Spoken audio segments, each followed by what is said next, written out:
Hola Francisco, feliz cumple. Bueno, nada. বাংলাদেশের ফুটবলাররা ভালো খেলেছে, কিন্তু বাংলাদেশের কোচের কারণে এমন লজ্জাজনক হার পেয়েছে ভিয়েতনামের বিপক্ষে বাংলাদেশ।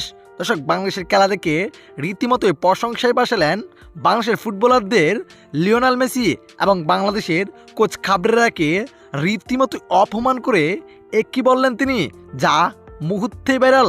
দর্শক, ভিয়েতনামের বিপক্ষে ম্যাচুর 15 মিনিটেই 2 গোল খেয়ে রীতিমতোই পিছিয়ে থাকেন বাংলাদেশ। এতে হাফ এনারের আগে 3 গোলকে পিছিয়ে যান বাংলাদেশ। হাফ এনারের পর আবারও মাঠে নামেন বাংলাদেশ ও ভিয়েতনাম। এরপর বাংলাদেশের একের পর এক আক্রমণ দেখে মনে হচ্ছিল 3 গোল শোধ করে ফেলবেন বাংলাদেশ, কিন্তু না, পর্যন্ত পুরো 90 মিনিট খেলে 3-0 গোলে ম্যাচ ছেড়ে যায় বাংলাদেশ। এদিকে বাংলাদেশের ম্যাচ হারাতে কাবরেরাকেই দুষছেন লিওনেল মেসি, যেখানে তিনি বলেন বাংলাদেশের ফুটবলাররা ভালো খেলেছেন, কিন্তু বাংলাদেশের কোচ কাবরেরা তার ডিসিশন ভালো না, যে কারণে বাংলাদেশের এমন অধপতন হচ্ছে।